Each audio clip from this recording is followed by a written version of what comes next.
Hi, welcome. I'm Nigel Southway, an industrialist, a manufacturing consultant, and author of the book Take Back Manufacturing, an imperative for Western economies. I'm going to provide my views on how Canada can restore its industrial base and how we should respond to the latest trade issues between the USA and Canada.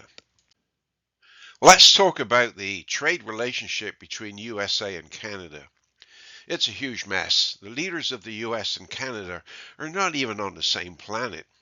The US president presented at Davos that he will follow a nationalistic economic framework emphasizing protectionism, deregulation, and using tariffs to drive a reindustrialization, reshore critical industries, and create more local supply chains. The Canadian Prime Minister also presented at Davos, and his strategy for increasing Canadian prosperity is via accelerating major infrastructure projects, undertaking a green energy transformation, and diversifying trade to be far less dependent on US trade and become far more dependent on global trade using multilateral relationships. The current USMCA agreement is up for review, and the Canadian leader is walking away from the negotiation table and away from the promise made to his public to review and close a deal with the USA that is 75% of our exports and 25% of our GDP. The US administration is watching all this, and while their own policy goals are to fix the past problems of uncontrolled global trade, they see Canada going in completely the opposite direction, confirming just how misaligned the two nations are on trade policy. So we're going to need a far more aligned discussion. So I fear that these actions made by our Canadian leadership will make the US far less interested in even discussing, let alone negotiating, a USMCA style trade deal, and could justify the US dissolving the USMCA and just administering tariffs across the board on all trade with Canada. And it's estimated that without the USMCA, our GDP will drop by 10%, with a lot of that capacity and jobs going stateside.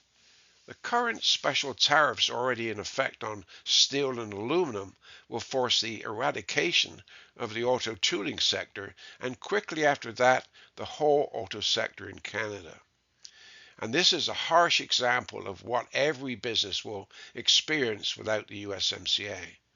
So Carney's plan to replace the U.S. trade is to increase foreign resource exports by 300%.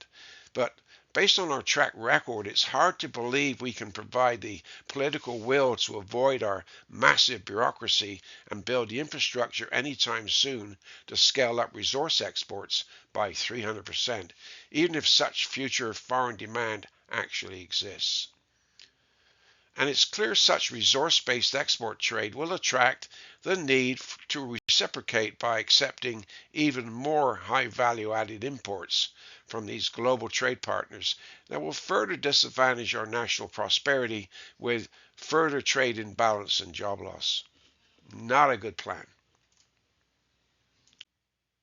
The only viable plan is to join a new USMCA that will operate as a true trade bloc that does not just encourage trade between member nations as in a free trade agreement, but enforces and controls trade compliance such that any imports or exports outside of the trade bloc zone is firmly discouraged with significant tariffs that will also force reshoring of economic activity back into the trade bloc. And any external trade exceptions would be planned and agreed between the trade bloc partners to maximize prosperity inside the trade bloc.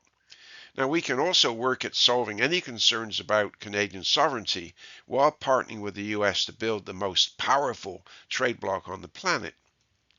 If we joined this North American trade bloc, we would have the combined capability and leverage to better manage the global trade environment, and together have total trade compliance and reshore at least 75% of our collective foreign imports.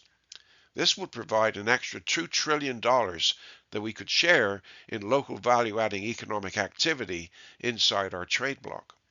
And tell me why we would not want to share in such a trade a trade bloc with the US that has a GDP per capita that is 50% larger, an average citizen income that is 40% higher, and living costs almost 50% less than we have in Canada. Look, we have the opportunity to not only improve our living standards, but have access to increased business investment that is sadly lacking in our current Canadian economy. We already see the Canadian trade uncertainty and lost opportunity driving individuals, our businesses, and even provinces to consider relocating to the USA. My vote is simple. Let's stop walking away from a North American trade bloc economy and stop the nonsense talk about joining the EU and stop running around the globe hooking up and making dangerous deals with undesirable trade partners. Let's stop with the elbows, and let's stop the destructive rhetoric from both sides, and stop pandering to the virtue signaling of national sovereignty. We must get far more practical, and although there will be challenges, it's worth reviewing how to become part of a North American trade bloc rather than being exposed to the uncertainties and insecurities of the wealth-draining global economy. I recommend we even consider holding a national referendum on doing what it takes to join such a strong North American trade bloc by direct partnering with the largest economy on the planet who live right next door. My TBM book is available on Amazon in 3 formats, and the TBM website at www.nigelsouthway.org has many video presentations and articles, and it's linked to my Substack site. And thanks for listening.